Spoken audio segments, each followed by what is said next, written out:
चले गोर जा रास्ते में मिल गए नारद मुनि हाथ जोड़ प्रणाम कराया फिर न्यू बोला फिर नारद मुनि हाथ जोड़ प्रणाम करे न्यू बोला फिर नारद मुनि तू तर गोरा मरण जीवन में बोला कैसे अमर गति हाथ जोड़ प्रणाम करे सनु बोला फिर नारद मुनि तू तर गोरा मरण जीवन में बोला कैसे अमर गति तू तर गोरा मरण जीवन में बोला कैसे अमर गति मेरे पति वह अमर कथा है सुन क्यों न लेती पार्वती तेरे पति पे अमर कथा से सुन क्यों न लेती पार्वती सुन नारद की बात गोर जा भोले दूर आए गई सुन नारद की बात गोर जा भोले दूर आए गई 12 साल मन आई न ओलिए अमर कथा तन क्यों न कही 12 साल मन आई न ओलिए अमर कथा तन क्यों न कही मैं बोले मरण जीवन में अमर कथा तन क्यों न कही मैं बोले मरण जीवन में अमर कथा तन क्यों न कही साची साच बता दे गोर जा व्यास के साथ किसने गई साची साच बता दे गोर जा व्यास के साथ किसने गई करण गई पति जी याचक जा मेरे गुरु न गई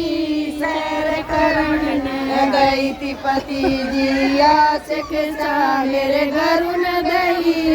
ले गोरा न संग में बोला अमरा गढ़ में कोट गढ़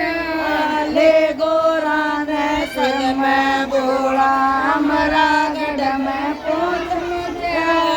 अमर कथा जब आदि हो गई गोरा निंदरा आए गई अमर कथा जब आदि हो गई गोरा निंदरा आए गई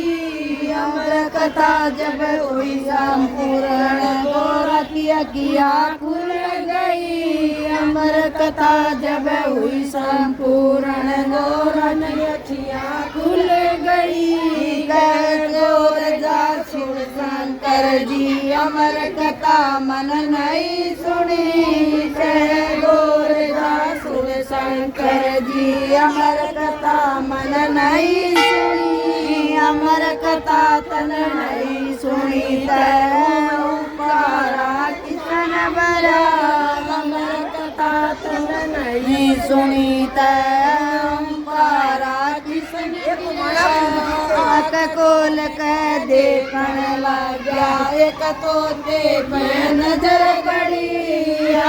कोल कह देखण लग्या एक तो देख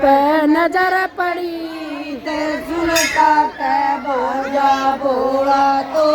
उड़ारी ले गया ते सुनता कह बाजा बोला तो उड़ारी ले लोक में फिर आया तोता उस तोते ने जगा नहीं तीन लोक में फिर आया तोता उस तोते ने जगा नहीं व्यास की पत्नी न लाई जमाई तो के मुख में समाए गया व्यास की पत्नी न लाई जमाई उसके मुख में समाए गया 12 साल की लाई समाधि तो ताल करण ना पाया 12 साल की लाई समाधि तो ताल करण ना पाया फिर तोते ने काया बदली बार दूनी में आए गया फिर तोते ने काया बदली मानस दूनी में आए गया लड़का हो गया, लड़का हो गया अमर जति वेद व्यास घर, लड़का हो गया, लड़का हो गया अमर गति वेद व्यास घर। मेला लागे ब्राह्मण की पणवासी ने वेद व्यास घर, मेला लागे ब्राह्मण की पणवासी ने। अमर कथा कोई सुने सुनावे उसकी हो जा मर्म गति, अमर कथा कोई सुने सुनावे उसकी हो जा कर्म गति।